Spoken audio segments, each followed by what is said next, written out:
gatto, Mr. Romanto. Domo arigato, geek to me radio, da da da da da da. Domo arigato, geek to me radio, da da da da da da.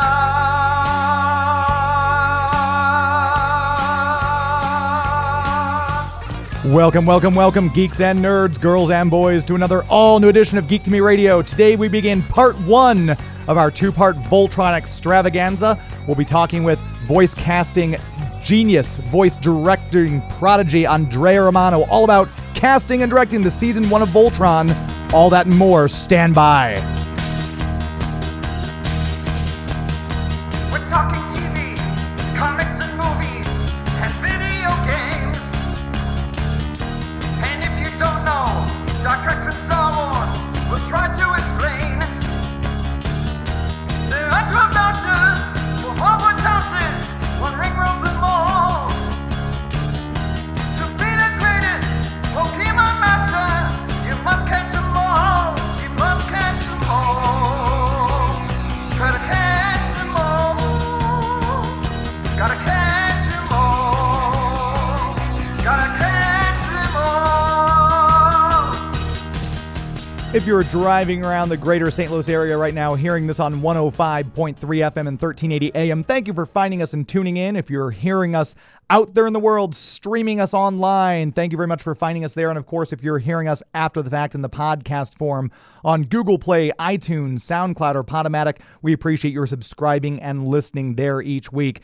This segment is brought to you by our premier sponsor, Historic St. Charles, the website discoverstcharles.com. That's Discover St. Charles. They are well into their Christmas festival. I almost said Halloween. Christmas festival. Their Christmas traditions, the longest running and largest Christmas festival in the entire country. They have living history characters such as Bob Cratchit, Ebenezer Scrooge. You'll be able to interact with international Santas from around the world, Ulanese from Scandinavia, Père Noël from France, and all sorts of other interesting characters. Unique shopping and dining experiences all up and down South Main Street as it is brightly bedecked for the holiday season with glowing lights, smile on everyone's face. There's something for everyone to do. Bring the family out, have fun, go for a carriage ride up and down the cobblestone streets. It is truly picturesque. And if you've never come before, people are coming literally from all over. I just spoke with a woman last week who brought her family from Paris, France, just for this event. That's how big this is. If you've never experienced it, it is a fantastic time. You can learn more about the festival, find out places to stay if you're coming from out of town, all right there at their website, discoverstcharles.com for more information. Very proud to have them as our premier sponsor of Geek to Me Radio.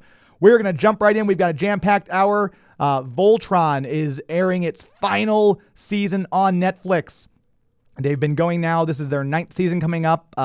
It's been fantastic. I've never enjoyed a reboot of a beloved series as much as I have this series. And we've got on the line with us right now one of the people responsible for this gem of a show. We've had her on the air before with us, voice casting, voice directing, Andrea Romano. Thanks very much for taking time out of your Sunday to join us again. It's my pleasure entirely. Thanks for having me. And what a incredible show. I know you retired recently, and to have this be your gift before you retire, what an amazing legacy of all shows you've left behind. But to go out on such a high note as this has got to feel great. It's fantastic. I loved working on this show, and I hate to contradict you. I did not cast this show. I only directed it. DreamWorks has a very strong, really good casting department, and I wish I could take credit for this marvelous cast they put together, but I didn't cast it. I only directed it. I just wanted to be. No, I want the contradiction, because if I say something wrong or stupid, I want to be called out immediately so I don't go through life thinking that that's the case. That's great. Thank you. No, that's good. My pleasure. My pleasure. The thing about this series was I certainly was aware of a series called Voltron that was made decades ago. I did not know it very well. I did not watch it when it was first airing, its first incarnation. So when DreamWorks reached out to me and said, we'd like you to come in to speak about directing this reboot, Voltron, I asked first, as I often do, who's producing it, who are the producers.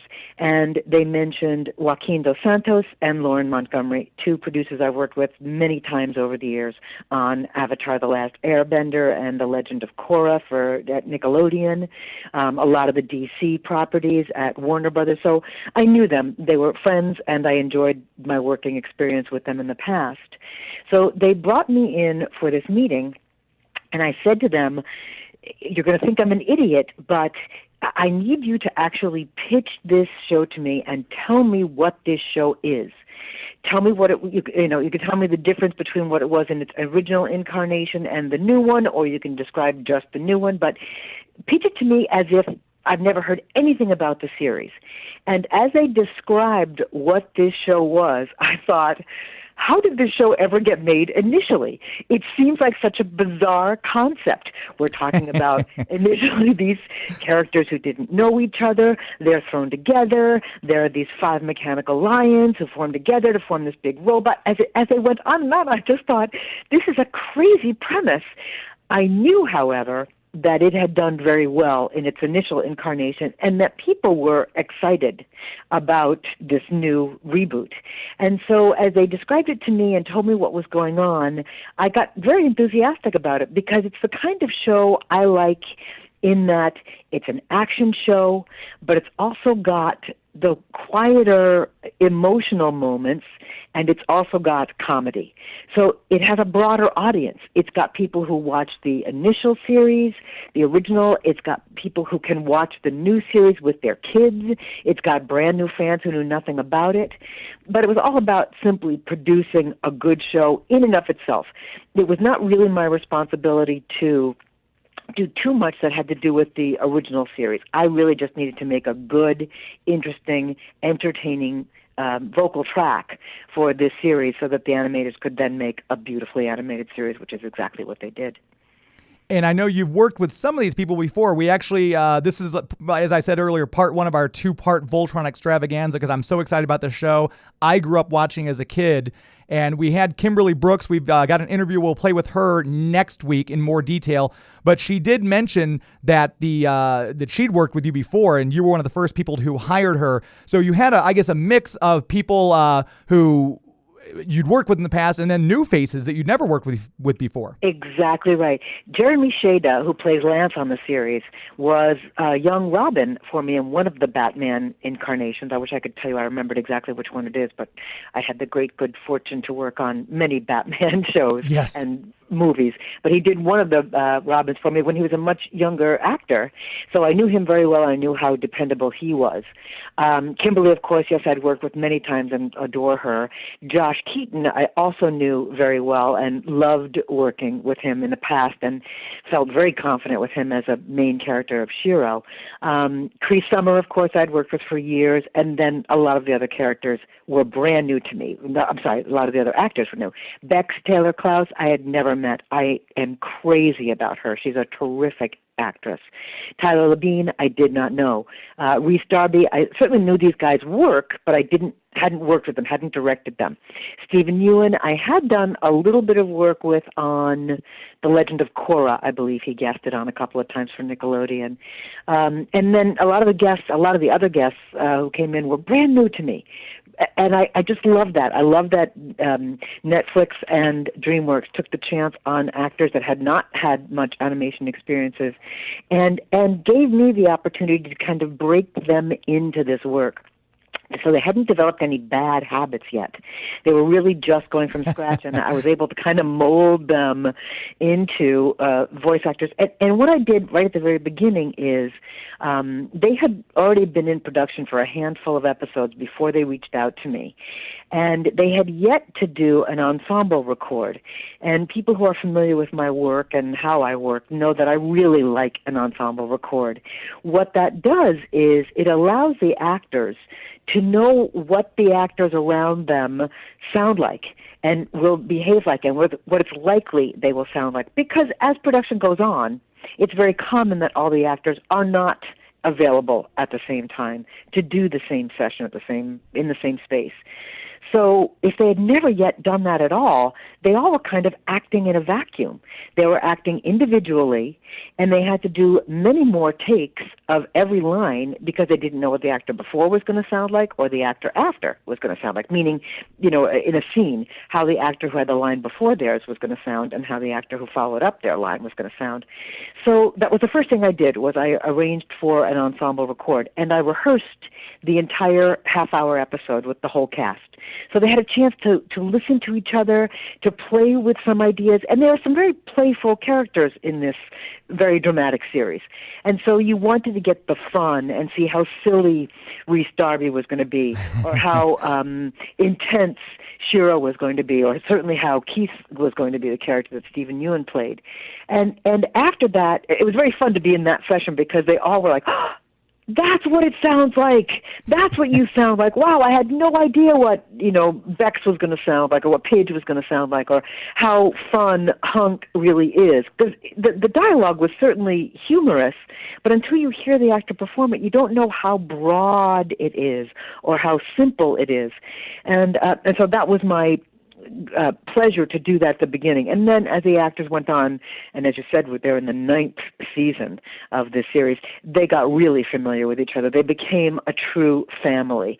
They became a team that worked together on the series, and a team that worked together in the series, meaning they were all on the bridge of, the castle ship at the same time. They had that thought process going on that made them a team.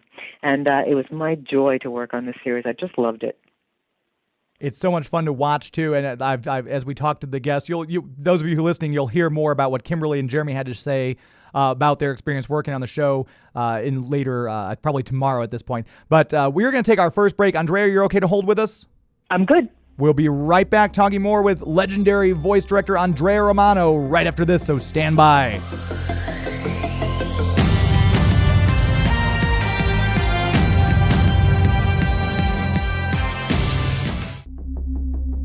Hi, I'm Bex Taylor-Klaus from Voltron. I play Pidge, and you're listening to Geek to Me Radio.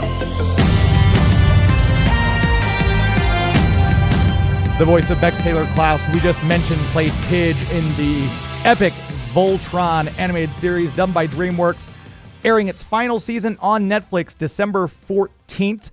We are talking now with voice director Andrea Romano, who's done so many fantastic projects. What were you most surprised about when you got into directing this cast? Because I'm sure every cast is different. This was different from directing the Justice League cast. It was different from directing the DuckTales people. What did you find that struck you as most different or most exciting maybe about directing this particular Voltron cast? There were more actors who didn't have experience doing this in this cast than maybe anything I'd ever done before. And that was really a challenge and really interesting. I always make a commitment to actors when I work with them that I will not let their voice or their performance go out sounding bad. I will spend time with them, however much time it takes, to make sure that their performance is something that they feel proud of and that services the project. And so it was an interesting dynamic in working with these people who had yet to really experience recording sessions. And so there's very simple rookie mistakes that baby voice actors make, and that is things like overlapping. So theatrical actors who are used to working on camera or on stage are very used to overlapping the previous actor's line of dialogue, just as the way we naturally speak. You and I may be having a conversation, and I may jump into something that you're saying to agree with you or disagree with you, and that would be a very common, normal way of having a conversation. In animation, we have to keep the lines separate so that we can, so that the mouth flaps are correct. And it's a very technical, specific thing. We can later, then, after the track is recorded, overlap it and make it sound as if we naturally overlapped it. But that's the kind of error that an actor who has not had much experience in a recording studio will make. They also don't necessarily have microphone technique yet. And that's something that I can teach them quite quickly. I can't teach them in a 4-hour recording session acting. I can't teach them acting, but I can teach them mic technique. I can teach them things like treat the microphone as if it were a human ear. You wouldn't get closer to a human ear and shout. You would step back away from it and shout. If you were going to whisper, you might get a little bit closer to it, and then you can whisper and the person would be able to hear you. So those kinds of tricks and things like how not to pop on microphone, which is that plosive sound that happens when you speak right into a microphone, getting a wind sound, which sometimes is just sort of a whistle almost that goes across the microphone. I can teach them how not to do that. So that was a bit of a challenge. What was really cool was all of these actors were very agreeable to learning from those who did have experience. So you could watch Bex look at Jeremy to watch how he worked in a session so that she could learn how to do the session. And Bex might be the actress in this series who improved the most. She just completely got it. I loved working with her. I think she's a terrific actress. I knew her on-camera work before, and I knew that her voice was really interesting, and she was absolutely right for the role. But she had to learn how to do voice acting and how an on-camera actor might rely on as a physical take must be translated into a vocal take. So it's no good if somebody does something with their eyes big and wide and they're very, shocked or interested in their facial expression, but that has to transmit through the voice. And everybody in this cast who hadn't done that work before learned how to do it. Rhys Darby, maybe the biggest challenge with Rhys was getting him not to giggle, because he just laughed so much. He's such a wonderful, funny comedian, but also a really strong actor, but he would get the giggles. And so we'd have to just get him into a mood where we could, and not to break his up mood, but just to get him to stop giggling so we could get through the takes. But, everybody in this cast was so helpful and willing to work with the newbies, as well as the newbies admiring those actors whose work they knew. They knew who, Jeremy Shada was. They knew who Kimberly Brooks was. They all have, Josh Keaton has terrific credits. And so it was just lovely to watch them all sort of come together as this family. And you mentioned not having been terribly familiar with the project before DreamWorks got a hold of it and relaunched it. Being here in St. Louis, my producer Max and I were talking about how in St. Louis, it's huge because that was basically St. Louis anime back in the day. It was all done here. The KPLR studios had a lot to do with the original series. And I know Kimberly and Jeremy, I think Bex also mentioned that Tyler was extremely familiar with Voltron. He grew up with it. He loved it. So how much did you go back and watch any of the previous one to kind of familiarize, or do you just kind of take the, like I said, the talk you originally mentioned with DreamWorks when they were talking about what it was about and kind of run with it from there? I definitely did my research. DreamWorks was very kind about supplying me with a bunch of episodes to watch that they thought were key in understanding, where we were jumping off from. And but I want to just go back one second and say that's so cool. I had no idea about St. Louis being the hub for this original project. That's incredibly cool. And Tyler, I did love his enthusiasm and his knowledge. And of course the producers were much more familiar with the project, the original project, than I.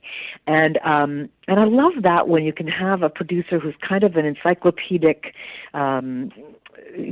a source where you can go to them and say, is this referencing something from the past that I should know about? Is this kind of some sort of Easter egg for fans who were, acutely aware of the original, and that was very helpful to me because I didn't want to miss it. I want to make sure that we pointed it up as much as we could without, slamming it, in somebody's ears, that it was a reference and an homage to the original.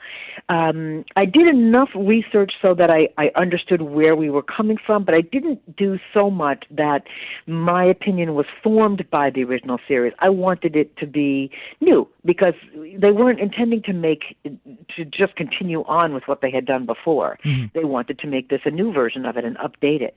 And I want to tell you a story, but I want to make sure we have time. Do you have time for a good long story before your next break?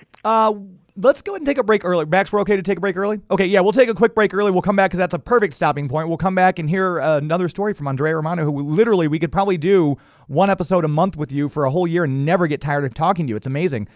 Thank you. No problem. We'll come right back talking more with Andrea Romano right after this, so stand by. Dinoberms connected. Infracells up. Mega thrusters are go. Let's go. Hi, everybody. This is Maria Canals-Barrera. I voice Talk Girl on the Justice League, and you're listening to Geek to Me Radio. And we're back live on air right now talking with Andrea Romano. This segment brought to you by Marcus Theaters. Go to the website marcustheaters.com for all your movie needs. They've got locations in 11 different states. You can go to the website, find the Marcus Theater closest to you, check out their menus for all their concessions, the 5-star lounge, the Bistroplex, so you know what you're going to order when you get there, save you a little time in the line.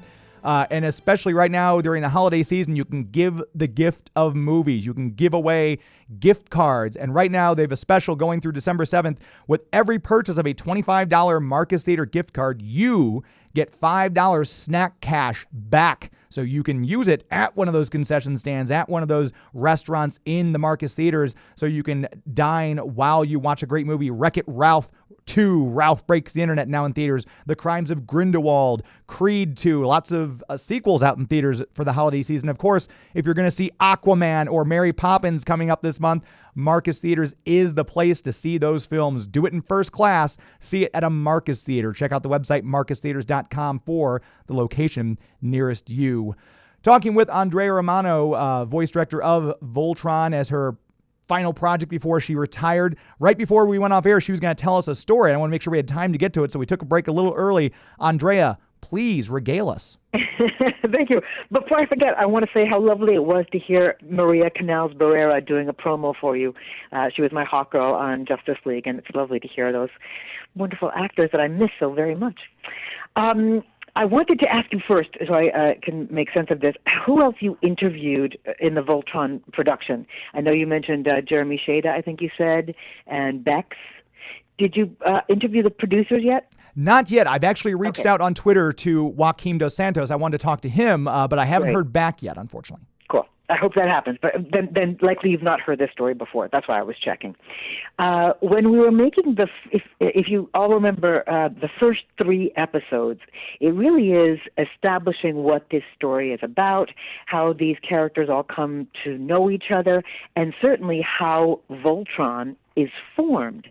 And that was really crucial in building the drama, because that's really what everybody wants to see, is let's watch this actually succeed. Let's watch them all figure out how to manipulate these lions, which lion is meant to be theirs, how they make the psychic connection, and then how do they form Voltron for the first time. And we worked very hard at building that tension and building that excitement, and I thought the first 3 episodes were wonderful for putting that together and making that nice build. We had a problem. I wish I could tell exactly who it was. I don't remember if it was the network or if it was the DreamWorks executives, but they wanted these first 3 episodes to, we still say air, but drop, we'll say, with the main title. Now, if you remember what the main title is, it shows Voltron in full form. You can see Voltron formed. Well, if we aired those first 3 episodes with that at the top of it, it ruins the entire build. It ruins all of the suspense that we were building to show Voltron formed for the first time. So when we first screened it as the first 3-parter, the main title was on it. And we brought the cast in, and they watched it, and we all sat and watched the show together, and we were all very excited. And they did a beautiful screening for us on the DreamWorks campus in their gorgeous theater with their fantastic sound and beautiful screen. And we all thought, this is a huge letdown as far as when we finally see Voltron form, because we've seen it already from the very, very beginning. And I think that, I'd like to think that all of us that were involved in the voice recording, who were some of the very few privileged people who got to see it before it was shown to the public, actually impacted DreamWorks' decision or Netflix decision to show the main title before we showed, and I think episode 3 is where we finally see it happen. Huh. And I remember so vividly talking with the cast when we watched it. We tried to watch it without that main title, or without acknowledging the main title. And we all burst into tears when Voltron formed for the first time. It's just a fantastic, dramatic moment. And we all had this youthful exuberance, the goosebumps, the tears, for seeing it succeed, for seeing these characters work together to make Voltron form. And that was just a really cool moment that I think very few people outside of production got to know that happened. That's incredible. Yeah, and it was such a difference from the original series, too, because it was basically these pilots, all the lions are together, the pilots get in, and they immediately, hey, we know how to do this. Whereas they had that element with DreamWorks where it was a psychic connection, and they didn't have that. They were mechanical lions. This is almost like the lions themselves are living, breathing. And we even saw that last season where they left the lions on Jupiter and came into Earth to help liberate Earth from the Galra, and they had to reach out psychically across the Milky Way and bring the lions in. It was incredible. Wasn't it? I thought that was genius. And whether or not they thought of that at the very beginning, our producers, our writers, if they thought of at some point we're going to have the lions come to them by simply having the psychic connection, I don't know. But whatever it was a stroke of genius. I love those moments when they're able to reach out to their lions, have a connection with their lions. And also there's that period of time, and I wish I could tell you exactly which season it is, where different pilots have to pilot different lions, and they have to find the psychic connection to them because Shiro is not available, or Allura suddenly has to pilot a lion. And I thought that was so wonderful in finding that connection, which I think it's kind of a universal theme, which is, if we are all going to get along in this world, we have to find a connection with other people.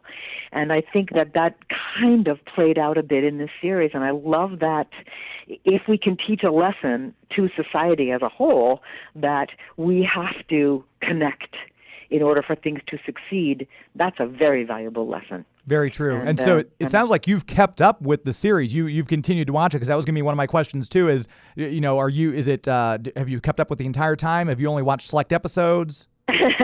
I watch every episode. As soon as they drop, as soon as the episodes drop, I watch them start to finish. I just binge watch the whole thing. And I'll tell you, I couldn't be prouder of the work that was done. And this last drop that will happen in December, on the 14th, I believe it is. Correct. That's the only season I did not direct. I directed all the rest of the seasons. I mentored a director, Serena Irwin, to finish up the last season for me, because I knew I had to retire. And I don't know if you know much about the circumstances of my retirement and why I retired early. I developed a condition in my eye called optic neuropathy, and that is essentially a stroke to the optic nerve. The brain is not involved. I did not have a stroke. It's simply no blood flow through my left eye. And so within a 3-day period, I lost vision in my left eye. And that did not preclude me from working. I still could have continued to work. But there are statistics that too many people who get this in one eye, within 3 to 5 years, get it in the other eye. And so just in case, God forbid, I do go blind in my other eye, I wanted to go out and see the world. I wanted to go see beautiful things and see beautiful countries. And I just came back from a month in Tuscany, which was positively stunning. And my husband and I went last year to Asia for a month, and we're spending time in museums and parks and beautiful places. And it's entirely likely that I will, die at 95 years old, still being able to see completely well out of my right eye, which would be a beautiful thing. But just in case, because much of my work is done in dark, cold recording studios, I didn't want to spend the next 3 years in that situation and then go blind and say, I could have gone out and seen the world. So I retired early. Knowing that, I had already been mentoring this actress, and I say actress because Serena is an actress. I would say actress first. She's also a stage director. She's a voiceover actress on SpongeBob SquarePants, and that's where I got to know her. It was one of the 5.5 years that I directed SpongeBob. And she's terrific. Serena is to SpongeBob what Tress MacNeille is to The Simpsons. She's a couple of the main characters, and then the utilitarian actress who comes in and plays tons of guest stars and incidentals, and she's wonderful. But because she's also a director, I thought this is a really good person to mentor to take over my job when I retire. Now, that was going to be in 2020. So we were seeing each other maybe once a week and working on various different things. And I would teach her how to do ADR and that kind of stuff, how to prep ADR as a director. And then when this thing happened to me in July last year, I said, we're going to move this up a bit, Serena. And so it became a crash course in directing. And she took over some of Puss in Boots for me and some of a show called Nico in the Sword of Light for Titmouse and Amazon Prime, and then this show, Voltron. And I was proud to have her do the work because she knew the show, she understood the show, she knew the actors, she had been coming to a lot of the recording sessions.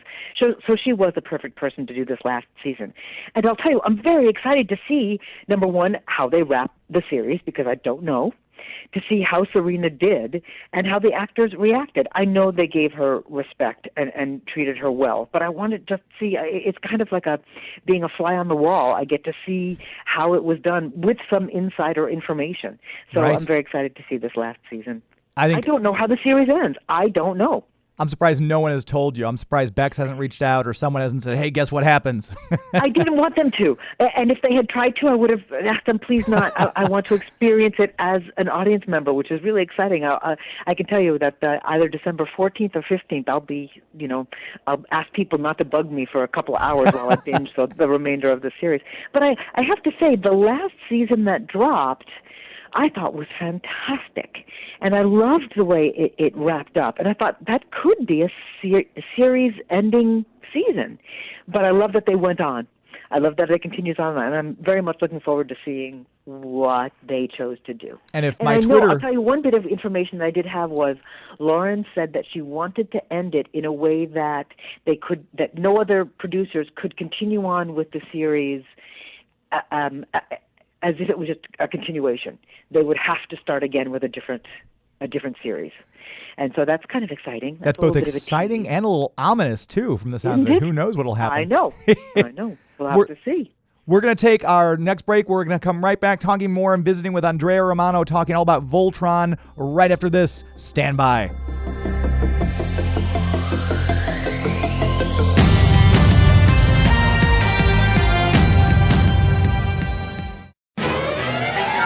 Hey there, this is Tress MacNeille, and you're listening to Geek to Me, and James is the cute one.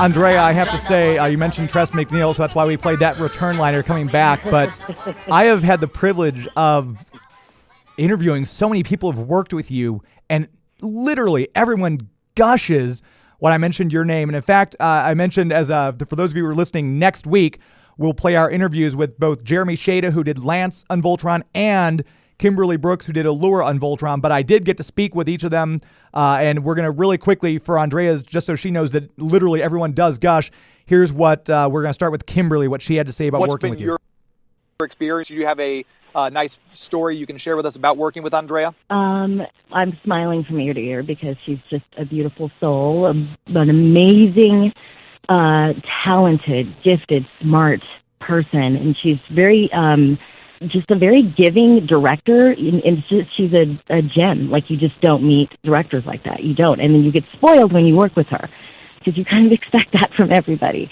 But it does happen. She's amazing. She's one of the first people that hired me. She hired me on Static Shock. And I've been very lucky to have had the opportunity to work with her on several projects. And her last project, which is obviously Voltron. So I don't know. I get all emotional when I think about her because we miss her so much. But also, I'm so happy for her because I'm sure she's having just a beautiful life. She's doing a lot of traveling and just spending time with her awesome husband. And so I'm sure she's doing a lot of wonderful things, and we miss her. And then Jeremy, we talked to him and mentioned working with you, Andrea, and here's what Jeremy had to say. and to be working with such a legend for especially as young and prodigious as you are, that's got to be such a fantastic feeling, having that connection with someone who's so established and so well respected in the business as Andrea. Oh, 100%. It was, I think our show is pretty much what she finished on too, because she retired about basically towards the end of our show, and so it was really cool to get to work with her on a show like that. Kind of at the climax of everything that she's done. She is, like you said, she is such a legend, and so having a voice director like that on a show is just fantastic. It's so much fun. She knows what she's doing, and she does such a great job of really letting the actors and the voice actors kind of do their thing and find the character, and then just get that little nudge of fine tuning in such a encouraging way and confident way. And she's the sweetest little lady too. She's such a cutie. She always has a smile on her face, always happy to work. But then, we goof off a lot in the booth, and so she always has to, she kind of has to be like, all right, guys, we actually got to work. We actually are on the clock a little bit. Like, oh crap, yeah, we're working, aren't we? My bad. And it's been the same story with everyone I've spoken to. They've all in different ways expressed such admiration and just basically love for you, having worked with you. That is so lovely. Thank you for playing those for me. That's terrific. I love them back. We had a good time together. And I think part of what people react to is that I have such respect for actors. So it wasn't just about getting a performance from them. It was about giving them an environment where they felt comfortable to do their best work. And so I think it was a mutual admiration society. And as I listened to what Jeremy was saying, it reminded me that this was a show that was unusual in that even the characters that were essentially serious characters had their moments when they could have comedy. So, yes, Lance had a lot of comedy. Pidge had some comedy, Hunk certainly. But Allura, she had the little mice, and there would be those silly moments when everybody would be off on a mission and she'd be there at the castle and they'd do a makeover of her hair.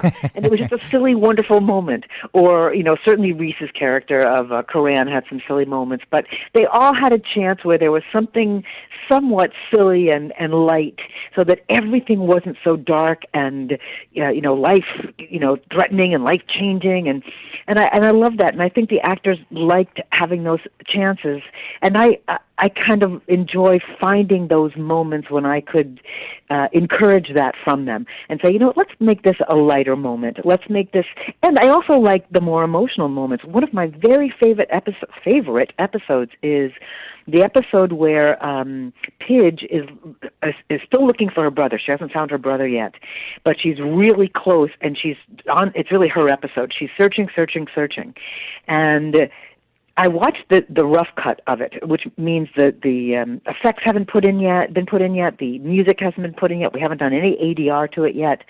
And I spoke to Joaquin and Lauren about it, and I said, I think this is an episode where we need to take the audience along with Pidge. They have to be with her every step of the way. And to do that, I think we have to add a lot of ADR to it, a lot of hearing Pidge breathe, a lot of hearing her panic, a lot of her emotional feeling during this. So they gave me a lot of time with her. I think we worked maybe just with Pidge for about 2 hours of ADR, which is a lot. And so when she would, come to a planet where she thinks, she's getting a signal that that's where her brother is, and she's running and she's panicked and she thinks she's going to see him, and so I did a lot of panting ADR with her. So really anticipatory, really exciting, and then when she reaches where she thinks he's going to be, it's a graveyard. Yeah. And so I wanted to get that catch in her breath, that gasp when she sees what's going on, and then she runs to the grave, and then her emotional breakdown, and she weeps in that episode. And the two of us, she and I, during that recording session, were weeping. We were crying together, which is part of, I don't want to say it's like my technique, but it's I allow the actors to cry because I am willing to cry with them. And so I think it lets them feel free enough to cry. And I remember getting this one particular moment from her, and then just asking them to hold tape and stop recording. And I went into the studio and just held her, and the two of us just cried together because it was so emotional, and she really gave in to the scene and reached to the depths of her ability to touch her emotional core. And I just didn't want her to be cold in a recording studio all by herself and think that she was going through that solo. She wasn't. I was there with her. And I love that episode. I think that episode is so remarkable. And what's really cool is when she gets to that tombstone and the tombstone speaks, it's translated. There's a sort of a hieroglyphics on that tombstone, and she hits a translator and it speaks and divulges that it is her brother's tombstone. That's my voice. That's actually me on that track speaking in English. That's him. And so I'm in that episode, which makes me really happy that we worked on that together. I see. This is why I love having you on, because I love hearing these behind-the-scenes stories that nobody else knows. It's fantastic. We're going to take our very last break. Andrea, if you don't mind, I'm just going to keep you for a few more minutes when we come back. You got it. All right, we'll be right back talking with Andrea Romano for our first part of our Voltron extravaganza. Stand by. From uncharted regions of the universe comes a legend. The legend of Voltron. Great Hera, may the Force be with you. This is Susan Eisenberg, voiceover actress, and you are listening to Geek to Me Radio.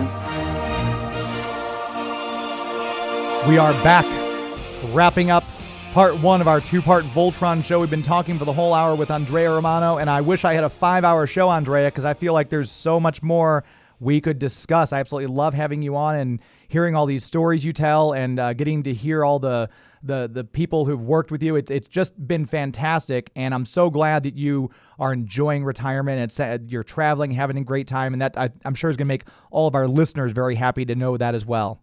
Thank you so much, James. I enjoy these interviews so much, and please reach out to me again if you want to do another one. I will. And I had no idea of St. Louis's connection with animation. They're really, plugged into animation. Is there a Comic-Con in St. Louis?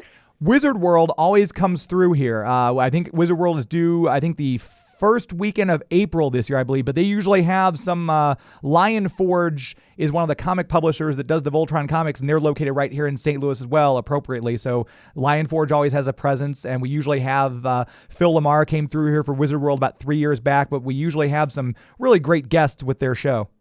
I wish they would invite me because it would be my pleasure. I've never been there. I'd love to check out the city, and it would be just a joy to find out this whole new connected area that I had no idea that has this life in animation. Well, we always have a Toyman toy show here the first Sunday of every month, and I know Chris McQuillan, who runs it all, is always looking for guests. I'm sure if nothing else, he would be delighted to have you. The fans who come to that show, it breaks records in their attendance. They usually have to have a line forming. Would love to have you. And I will personally take you out to dinner at some of the greatest restaurants in St. Louis if you come through. I would love that. Thank you so much. Absolutely. And thank you for your time today. Again, Voltron final season drops on Netflix on November 14th. Thank you so much to Andrea Romano for visiting with us. Next week, we will have our interviews with Jeremy Shada, who played Lance, and Kimberly Brooks, who played Allura. So until next week, my friends.